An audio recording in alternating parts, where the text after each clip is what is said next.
And as always, your views and comments are welcome on this program. Look for us on social media. Join us on TV, on Facebook, and on Twitter. Send us a tweet with the hashtag The Pulse. We will be glad to share your thoughts with the rest of the world.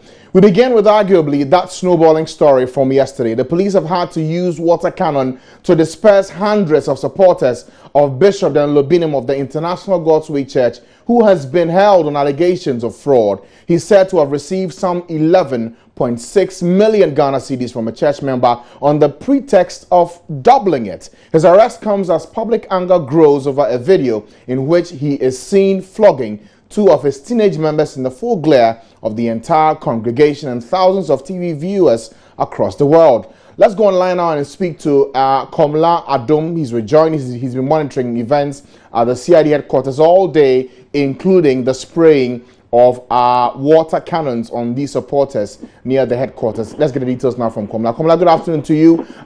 First of all, tell us what's happening now at the CID headquarters. Okay, thank you very much, Francis. Well, the situation is a bit calmer as I speak with you. I got here a few minutes ago and I realized the scores of church members and sympathizers of Dr. Bishop Obinim have been pushed further back. And so the inner perimeter of the CID headquarters has been barricaded and been, calling off, and no entries are being allowed at the moment.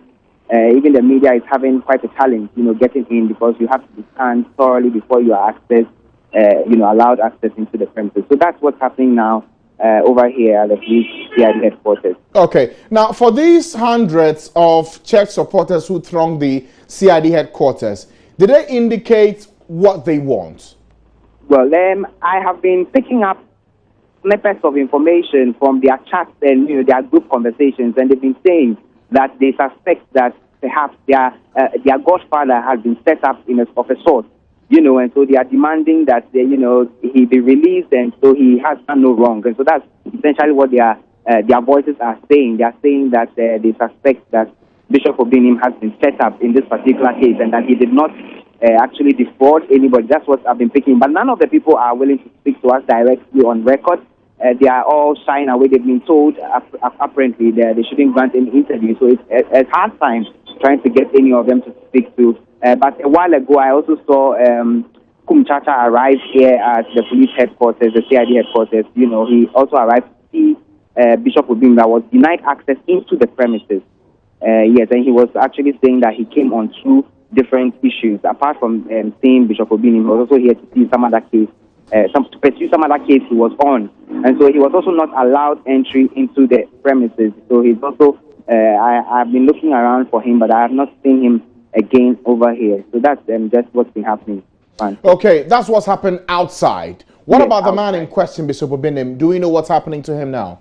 At the moment, we are unable to tell, but we understand he's still undergoing a lot of questioning inside the premises, and so after that questioning, we are going to be having that press conference that I told you about earlier, that the police PRO, CID PRO, and the other officials will be having that conference to brief us on exactly what has been happening all day to Bishop Daniel Obinim over here. Okay, now tell me something. You've already mentioned Chacha, one of the popular, controversial pastors getting to the CID headquarters to visit Mr. Obinim. But who are the other prominent figures you've seen loitering around? At the moment, because they have been warded off, the people are not in the immediate police CID headquarters area, and so it's very difficult to say which other person. But just a while ago, I saw two policemen whisk one man into the premises. They would not allow any media, attention or media coverage. They just whisked the man in by his trouser into the premises. I suspect that he perhaps may have been causing some trouble. That's why he's been rounded up and been brought in here. All right, thank you, Komla. Keep your eyes on the ground. We'll come back to you as and when there are any major developments to report from the CID headquarters. Well, earlier today, we spoke to the lawyer for Mr. Obinim. I'm talking about Samuel Atachia on radio, on the Midday News on radio. He indicated that he was unhappy with the way his client had been treated in the last 24 hours, handcuffed, made to sleep behind bars for a crime in which he can be granted bail. In fact, he says earlier today they had begun the process for his bail application, but that has not gone through as yet. The police here have indicated that there are still some niggling questions they need to ask of him, Bishop Obinim, before they can trigger the process for his bail application. So we'll see what happens in that regard. We'll bring you updates on this story, try and get a sense of how this is also being felt, especially in his church, the International God's Way Church. We're reliably informed that today, Wednesday, is when usually he will be in Kumasi for that church service. It starts at exactly 6 p.m. We'll see if we can bring you some more information about how people, some congregants, have been responding to this issue across the country. But while we wait